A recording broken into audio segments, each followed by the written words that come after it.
Hi ಎಲ್ರಿಗೂ ನಮಸ್ಕಾರ. ತೊಂಡೆಕಾಯಿ ಪಲ್ಯ ಹೇಗೆ ಮಾಡೋದು ಅಂತ ತಿಳಿಸ್ಕೊಡ್ತೀನಿ. ಇದನ್ನು ಊಟದ ಜೊತೆ ಸೈಡ್ ಡಿಶ್ ಆಗಿ ಕೂಡ ತಿನ್ಬೋದು, ಇಲ್ಲ ಅಂದರೆ ರೊಟ್ಟಿ ಜೊತೆ ಚಪಾತಿ ಜೊತೆ ಕೂಡ ತಿನ್ಬೋದು. ತುಂಬ ಟೇಸ್ಟಿಯಾಗಿರುತ್ತೆ, ತುಂಬ ಚೆನ್ನಾಗಿ ಕೂಡ ಇರುತ್ತೆ.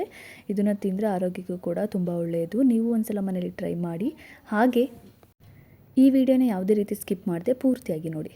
ಮೊದಲಿಗೆ ಒಂದು ಪಾತ್ರೆಗೆ 2-3 ಟೇಬಲ್ ಸ್ಪೂನ್ ಆಗೋಷ್ಟು ಎಣ್ಣೆನ ತೊಗೊಂಡಿದ್ದೀನಿ. ಅದಕ್ಕೆ 1 ಟೇಬಲ್ ಸ್ಪೂನ್ ಆಗೋಷ್ಟು ಜೀರಿಗೆ, 1 ಟೇಬಲ್ ಸ್ಪೂನ್ ಆಗೋಷ್ಟು ಸಾಸಿವೆ, ಸ್ವಲ್ಪ ಕರ್ಬೇವಿನ ಸೊಪ್ಪು, 2-3 ರೆಡ್ ಚಿಲ್ಲಿ, 1 ಈರುಳ್ಳಿ ಕಟ್ ಮಾಡಿರುವಂಥದ್ದು, ಇಷ್ಟನ್ನು ಹಾಕ್ಕೊಂಡು ಸ್ವಲ್ಪ ಹೊತ್ತು ಫ್ರೈ ಮಾಡಬೇಕು. ನಂತರ ಕಟ್ ಮಾಡಿರುವಂಥ ತೊಂಡೆಕಾಯಿನ ಹಾಕ್ಕೋಬೇಕು.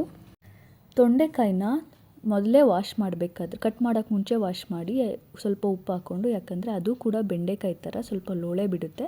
ಆಗ ವಾಶ್ ಮಾಡಿದ್ರೆ ಅದು ಸ್ವಲ್ಪ ಲೋಳೆ ಇರೋದೆಲ್ಲ ಹೋಗುತ್ತೆ.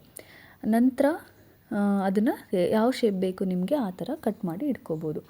ಅಷ್ಟು ಕಟ್ ಮಾಡಿದ್ದೀನಿ. ಸ್ವಲ್ಪ ಹಣ್ಣು ಥರ ಇದ್ರೂ ಪರವಾಗಿಲ್ಲ. ತುಂಬ ಹಣ್ಣಾದರೆ ಹಾಗೇ ಕೂಡ ತಿನ್ಬೋದು, ತುಂಬ ಹಣ್ಣಾದರೆ ಫ್ರೈ ಮಾಡೋಕ್ಕಾಗಲ್ಲ.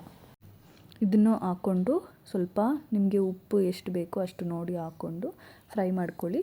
ಅದು ತುಂಬ ಕ್ರಂಚಿ ಇರೋದೆಲ್ಲ ಬಾಯ್ಲ್ ಆದಮೇಲೆ ಕಡಿಮೆ ಆಗ್ತಾ ಬರುತ್ತೆ, ಅಲ್ಲಿವರೆಗೂ ಸ್ವಲ್ಪ ಹೊತ್ತು ಬೇಯಿಸಬೇಕು.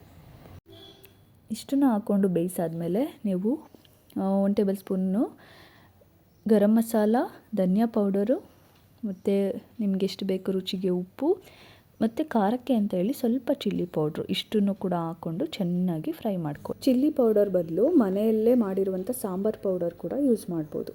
ಆದಮೇಲೆ ಸ್ವಲ್ಪ ನೀರು ಬೇಕಂದರೆ ಹಾಕ್ಕೋಬೋದು, ಅದು ಬೇಯೋದಕ್ಕೆ ಹೆಲ್ಪ್ ಆಗುತ್ತೆ.